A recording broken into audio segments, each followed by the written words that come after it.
Oluguudo luno oluva ekiwaatulo okudda e Najjera lusibiddwa okusobozesa poliisi okukola okunoonyereza kwayo ku ngeri Joan Kagezi abadde omuwabi wa gavumenti yattiddwamu akawungeezi k'eggulo. Abayitawo n'ebigere buli omu talema kutunula ku kifo kino ekifuuse ensonga. Endabirwamu za mmotoka ezaatise ssaako ebibala omugenzi Yabadde agula bye bimu ku ebyo by'olabawo nga n'ebimu ku bino byasamuse ne bigwa wansi w'emmotoka.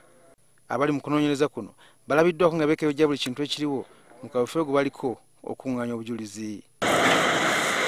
Ssaabaduumizi wa poliisi ya Uganda alambudde ekifo kino omulundi ogwokubiri era n'ategeeza nti abakoze obutemu buno bamaze kweteesa bulungi era nga batendeke ekimala. Nkubire omulanga abantu abalina obujulizi bwonna kubanga twesiga nnyo abantu ba bulijjo.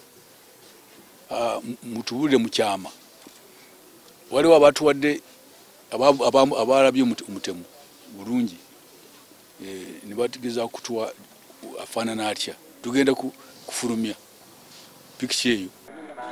Ababaddewo eggulo ng'omukyalo nattibwa bategeezezza nti abaamusse babadde batambulira ku boodabooda. Kasitoma wange azze n'apaakinga abo amaze n'ambuuza n'angamba musiraamu osiibye otya ssebo. Abo amaze n'agamba mpaakingira emicungwa n'obutunda n'emiyembe takimazeeyo waakomye waabwe bamukubidde amasasi. Kwegamba kasitoma wange maze nayo ebbanga. Njagala okumanya gu ssaawa eyo bwe baamukubidde wadde otunula wa kiki walabye? Nga ndi mu ddirisa nga ndi mu kwogera naye mbadde face to face mufeesingezeemu bwe nti era bamukubye nsoose kulowooza mupiira gw'emmotoka gwabise. Kino kye kiwaliriza Kale Kayihura okutegeeza nga baliko enteekateeka z'akola okulungamya omulimu gwa boodabooda kubanga obutemu obusinga ensangi zino ababukola baba beeyambisa booda. N'abamenyi b'amateeka n'abatemu bagikozesa kubanga nyangu owulidde. So kitegeeza nti tulabe nti tuteekeko enkola tulabe nti boodabooda tezikozesebwa obubi. Kinajjukira nti gy'obuvuddeyo katono eggwanga lya Amerika lyategeeza nga abatujju baali bateekateeka okulumba Uganda. Kale Kayihura agamba nti tasobola kubuusa maaso nti abakoze ettemu lino balina akakwate ku batujju ba Al-Shabaab ne ADF. Bamanyi nti byonna bye bagezeza okukola nti omusango gufe biremye kati ndowooza ekibadde kisigadde okujyawo balowooza nti bakulu kuki ng'oyo ng'abajulizi biki na biki. Ssaabawaabi wa gavumenti Mike Chibita y'omu ku batuuseko mu kifo kino omukozi mu kitongole kye bwe yassiriza ogw'enkomerero.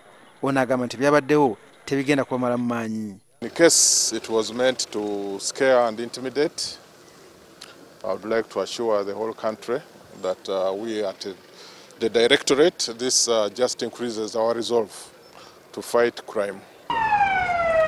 Akawungeezi k'eggulu ab'ebyokwerinda ab'enjawulo beeyiye mu kifo kino ng'omugenzi yakattibwa okutandika okukuŋŋaanya obujulizi. Akulira okunoonyereza emisango mu poliisi ya Uganda Grace y'omu ku basusse mu kifo kino era nga naye yabadde avuga nga yolekera oludda luno. I heard gunshots and I called telling my bodyguard that I think those are bullets. So as we got out of the vehicle, people were saying, "Munange omulamuzi bamukuba masasi." Said which omulamuzi? So I came, I saw the children were shouting, "Mommy, mommy, mommy, mommy." So I went and shook one of the girls. I said, "Who is the mulamuzi?" That's when the daughter said, "Joan Kagezi." These guys did not even stop. I tried to tell my friend, let us chase. But